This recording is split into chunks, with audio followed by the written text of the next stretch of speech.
자, 계속 이어서 하면은 그 벡터 곱에 대해서 그 리뷰를 좀 하겠는데, 그 벡터라고 하는 거는 쉽게 생각하면은 그 크기하고 방향이 있는 거. 그러니까 우리가 3차원에서 벡터라고 하면 이제 예를 들어 이게 뭐 위치다 또는 뭐 속도다 이런 걸 나중에 다 벡터라고 하는데, 그 예를 들어서 이게 요 위치를 표시를 할 때 요 위치를 우리가 R이라고 하는 벡터라고 표시하고요.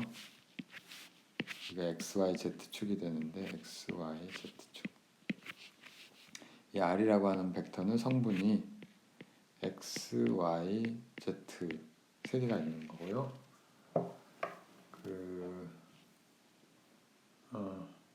이걸 우리가 이런 유닛 벡터를 이용을 해서 그 유닛 벡터라고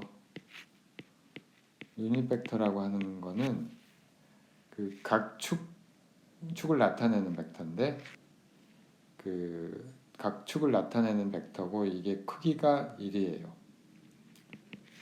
축 x, 그러니까 여기 x, y, z 코디네이트를 하면 x, y, z 축들과 평행한 그 크기가 1인 벡터를 의미합니다. 자, 그래서 이걸 각각 i, j, k라고 쓰면 이거 나중에 다시 배우게 되니까 이 i, j, k는 뭘 의미하느냐면 여기 이쪽 방향에 잘 안 보이니까 약간 옆에다가 x축과 평행한 여기다 그립시다. 여기 x축과 평행한 그 i 벡터가 있고요. 그 다음에 y축과 평행한 j 벡터가 있고, 그 다음에 z축과 평행한 k 벡터가 있습니다. 뭐 x, y, z를 다시 쓴 건데 그 단위 벡터가 크기가 1, 그 길이가 다 1이에요. 1. 자, 그래서 우리가 R이라고 하는 벡터는 사실은 뭐냐면은, 그 R이라고 하는 벡터는 그 벡터의 합 규칙에 따라서 x 방향으로 x만큼, y 방향으로 y만큼, 그 다음에 z 방향으로 z만큼 이렇게 된다는 뜻, 이렇게도 쓸 수가 있죠. 그 벡터의 합의 규칙이니까. 벡터의 합의 규칙이라고 하는 거는 그냥 우리가 두 벡터 A, B가 있을 때 A라는 벡터가 있고 B라는 벡터가 직각으로 있으면은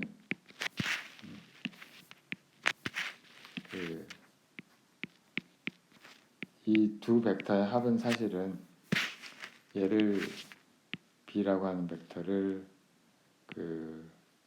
여기다가 이은 다음에 그 다음에 이제 두 개를 꼬리를 붙여서 쓰면 이게 바로 A 더하기 B잖아요. 이게 A 더하기 B라는 벡터인데 그 규칙을 여기 그대로 적용한 거죠. 그렇죠? 그 규칙을 그대로 적용한 거고,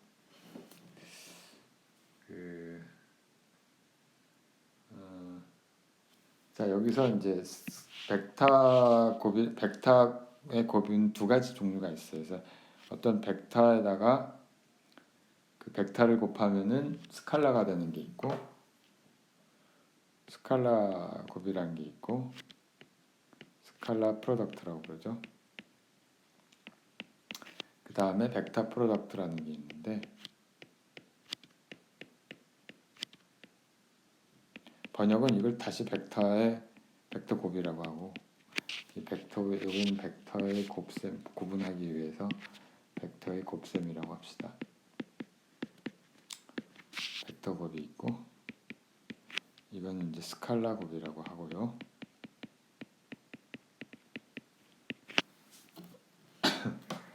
그 스칼라 곱부터 먼저 하면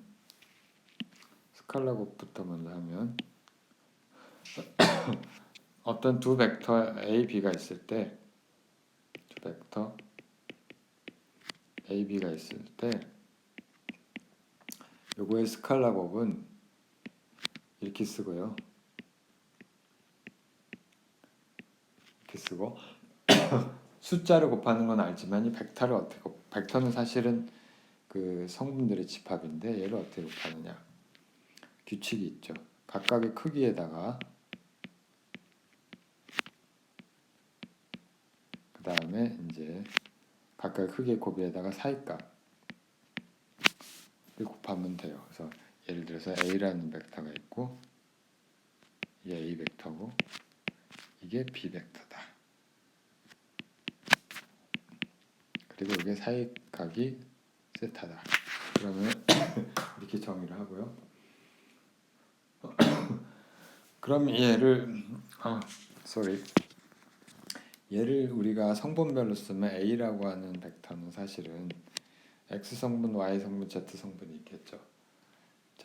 이게 그래서 AX, AY, AZ 성분이 있는데 이거를 이제 아까 이 방식대로 쓰면 유닛 벡터로 쓰면 AX에 I에 더하기 AY에 J 벡터 그 다음에 AZ에 K 벡터 이렇게 쓸 수가 있을 것이고요. B라는 벡터도 마찬가지요. B라는 벡터도 똑같이 쓸 수 있는데 A 대신에 B 전부 쓰고 자 그러면 두 개의 그 스칼라 프로덕트는 어떻게 되느냐? B 스칼라 프로덕트 어떻게 되느냐? 두 개를 이제 스칼라 프로덕트를 시키면 되죠. 그 하나가 각각 3개의 항이 있고 그게 2개를 곱하니까 9개의 항이 나오는데 9개 항을 다 해보면 되죠. 해보면 되는데 사실 생각보다 간단해요. 왜냐하면은 여기 이미 정의에 의해서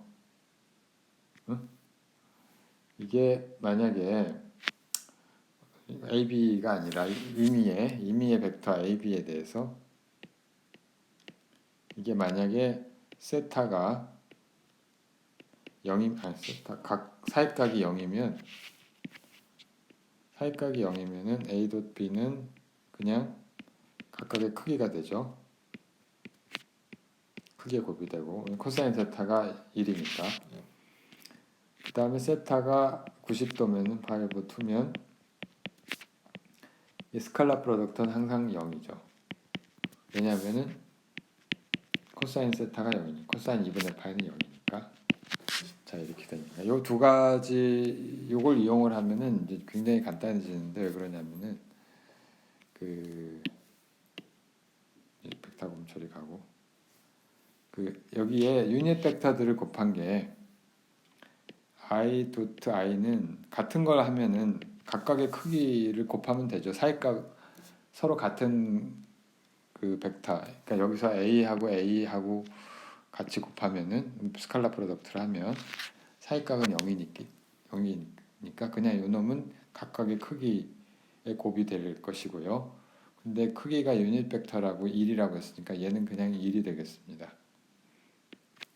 마찬가지로 뭐 I뿐만 아니라 그 J도 전부 다 마찬가지죠. J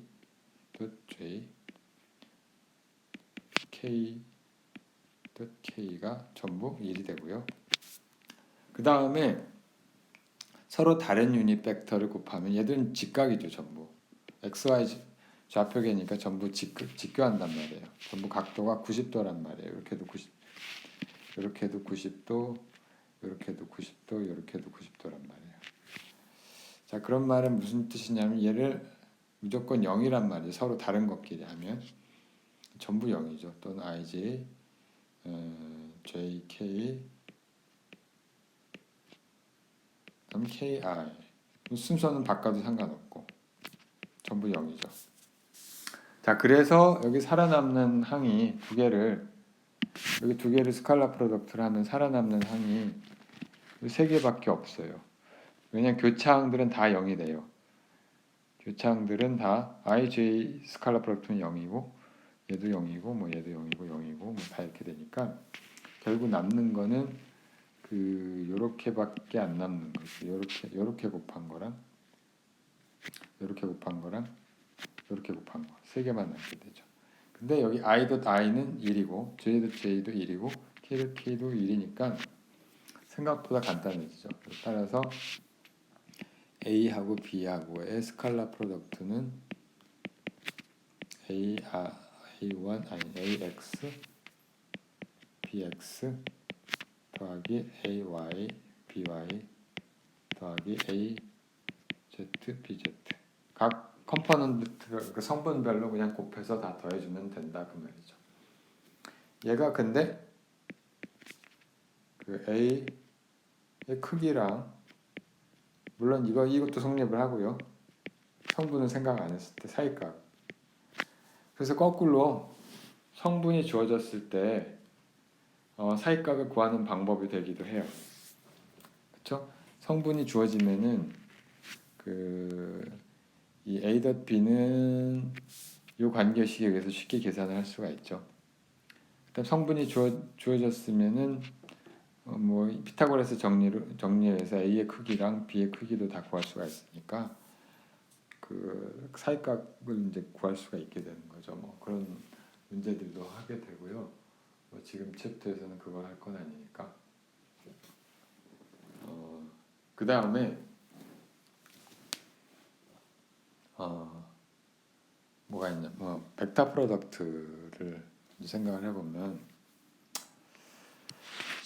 벡터 프로덕트의 경우에는 이렇게 쓰고요. A 크로스 B라고 쓰고요. 이게 또 다른 벡터가 돼요. 그러니까 또 다른 벡터가 되니까 크기하고 방향이 다 필요한데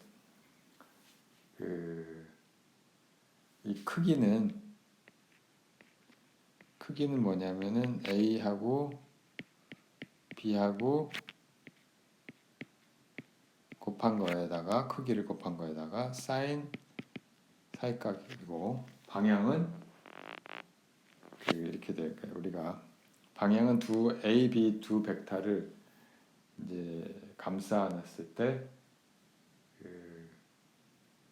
오른손 엄지손가락이 향하는 방향 무슨 얘기냐면은 자 여기 평면이 있다고 쳐요. 평면에 A라는 벡터가 있고 B라는 벡터가 있어요. 이 A하고 B 벡터가 이루는 평면이 존재하겠죠. 그러니까 이 평면이 존재하는데 이 평면이 있는데 자, 이 평면에다가 이 평면을 나타내는 방법 중에 하나가 이 평면과 수직인 이제 하나의 선을 그을 수가 있죠. 이쪽 방향으로. 그러면 이게 이제 C 벡터가 되는데 얘는 A하고도 수직이고 B하고도 수직이란 말이에요. B하고도 수직이란 말이에요. 그렇죠? 둘 다 수직이란 말이고. 그리고 이제 크기는 이제 두 벡터의 크기의 곱에다가 사이값 사인 세타. 여기 각도는 여기가 세타가 되고요.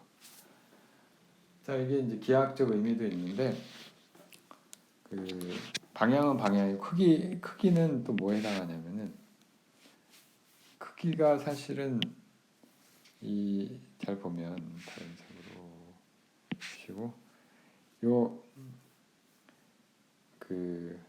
평행사변형의 면적을 우리가 생각을 해보면 여기 A를 똑같은 거 하나 그리고 B도 똑같은 거 이렇게 하나 그리면 이거의 면적이 어떻게 돼요? 이거의 면적이 여기다가 변을 하나 그리고 뭐라 그러지 이거를 높이라고 부르나? 이거의 면적이 사실은 요거의 면적이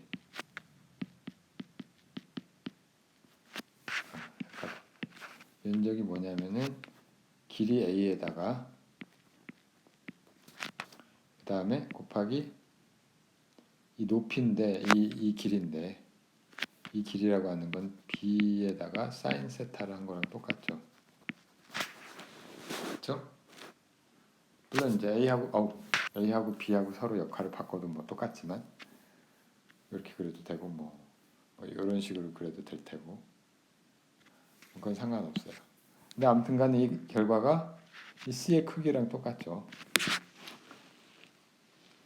사실은 이 C 벡터 프로덕트의 크기가 두 벡터를 이루는 평행사변형의 면적이 됩니다. 뭐 그렇게 생각할 수가 있고요.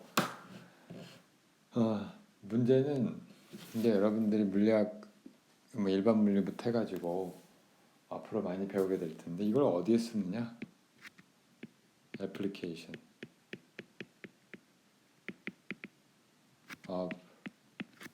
그 스칼라 프로덕트랑 벡터 프로덕트 이런 걸 어디에 쓰느냐? 이제 그 문제인데 물리적으로 매우 중요한 게 써요. 실제로 그러니까 얘만 들게 설명은 그 여기서 지금 할 건 아닌 것 같고 예를 들면 1이라고 하는 걸 우리가 W라고 우리가 보통 쓰는데 1이라고 하는 건 뭐냐면 이제 나중에 에너지 사실 에너지인데 에너지를 갖고 이 1로 전환하는 거죠. 어떤 힘도 물론 안 배웠겠지만 힘에다가 그 변이만큼 위치 변화를 시키면은 두 개의 스칼라 프로덕트라는 게 1이 돼요. 그 다음에 저기 벡터 프로덕트의 경우에는 토크라는 게 있어서 토크라고 하는 게 돌리는 힘이 되고 그 수직으로 돌려야 돌아가죠. 예를 들어서 방망이가 있는데 방망이가 뭐 대충 그리면 방망이를 이렇게 돌리고 싶어요. 그러면 힘을 이쪽으로 가야 되죠. 힘을 이쪽으로 가면은 안 돌아가죠. 자, 그래서 사실은 이게 뭐냐? 갑자기 내가 누르지 않은 게 나왔어요. 이 어떻게 갑자기 잠시 이거 없애야 되는데. 자,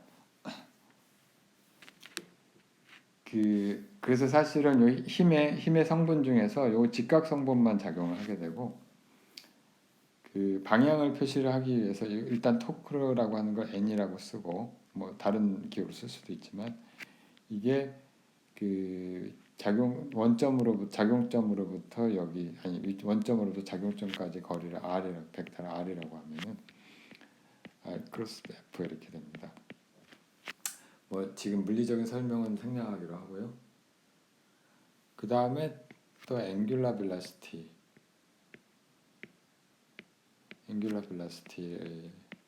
예를 들 수가 있는데 나중에 2학기 때 자세하게 하기로 하고요. 속도하고 앵귤라 벨라시티하고 뭐 이런 관계가 있어요. 아무튼 많이 써요. 뭐 이건 빙산의 일각이고 아주 많이 쓰게 됩니다. 그래서 여러분들이 그 스칼라 프로덕트랑 벡터 프로덕트는 반드시 알아야 될 개념이에요. 물론 수리물리에서 지금 하고 있는 것 중에 그렇지 않은 게 없긴 하지만 자, 뭐 이 정도로 그 벡터 곱 얘기를 스칼라 프로덕트랑 벡터 프로덕트를 하고요. 여기 한 가지 더 나아가면 3차원에서 트리플 프로덕트라는 게 나오는데 물론 이제 트리플 프로덕트 하는 방법이 두 가지가 있긴 해요. 근데 그 중에 한 가지만 할게요. 트리플 프로덕트에서 그러니까 세 개를 곱하는 건데 A, B, C를 곱해서 세 개를 곱해서 이게 스칼라가 되는 게 있고 트리플 스칼라가 되는 게 있고 벡터가 되는 것도 있는데 요거는 지금 안 할게요. 요거는 지금 안 하고 나중에 하기로 하고 이 정의는 이렇게 됩니다. 정의는 그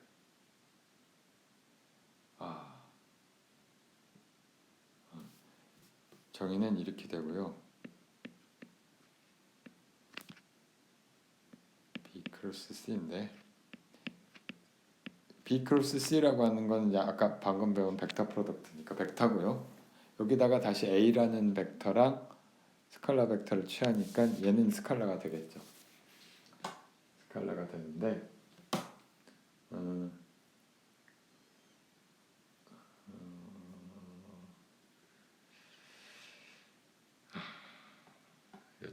네, 이 정도로만 합시다. 이 정도로만 하고 나중에 다시 하게 될 테니까.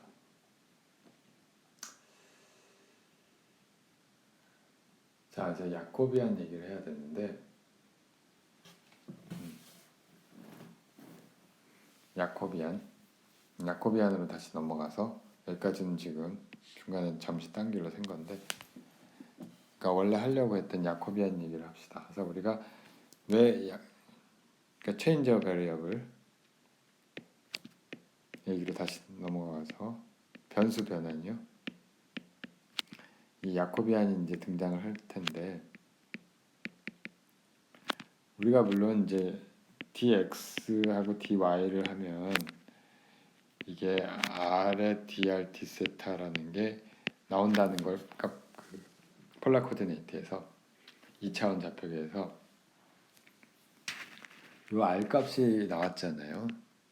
이건 뭘 기하학적으로 우리가 보였는데 그러니까 그럼 임의의 좌표계를 항상 그림을 그려서 할 수는 없잖아요. 거기엔 모종의 규칙이 있단 말이에요. 그러니까 그 xy 그 우리가 2차원만 생각을 하면 xy 좌표계를 그 어떤 임의의 두 개의 다른 좌표계로 st라는 좌표계로, 원래 xy 좌표계는 뭐 이런 걸 말하는데 여기 x가 이렇게 있고 아니 이 y 값이지 뭐 요런 걸 이제 이렇게 모는 종이로 이렇게 박은 걸 xy 좌표계라고 하는데 이걸 뭐 임의에 아무렇게나 뭐 구부러 줄 수도 있고 뭐 직교할 수도 있고 심지어 직교를 안 할 수도 있어요. 뭐 이런 좌표계를 쓴다. 그러니까 이게 무슨 얘기냐면 여기는 x 이퀄 0, 1, 2 뭐 이렇게 되는 거고요. y 이퀄 0, 1, 2 뭐 물론 컨티뉴어스한 걸 쓰죠. 연속적인 배력은. 이거는 뭐 그래서 s가 0, 1, 2, 3 뭐 이렇게 되고 이건 t가 0, 1, 2 이제 이런 임의의 좌표를 쓴다고 생각을 해봐요. 그랬을 때 요것의 그 xy 좌표계의 경우에는 이 면적이 그냥 그 면적이 dx dy잖아요. 그러면은 이게 임의의 좌표계에서는 어떻게 될 것이냐? 이제 그걸 하고자 하는 거죠. 여기 면적을. 이 면적을 da라고 표시를 하면. 자, 그걸 구하는 건데, 그러니까 순전히 그 대수적으로 계산 규칙상으로 우리가 폴라 코디네이트처럼 특정한 좌표계가 정해졌을 때 뭐 그림을 그려서 구하는 게 아니라, 그러니까 이런 방법이 있느냐 이거죠. 그게 있어요. 어떻게 되느냐면은 그 얘가 야코비안이라는 게 있고요. 야코비안이라는 걸 먼저 정의를 하면 야코비안에 의해서 결정이 되는데 야코비안이라고 하는 거 우리가 J라고 쓰고요. J라고 하는 놈을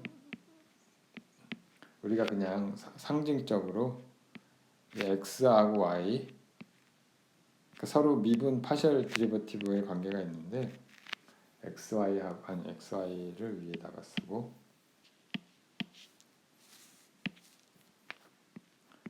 그다음에 st를 이렇게 써놓고요. 이건 그냥 심벌이에요.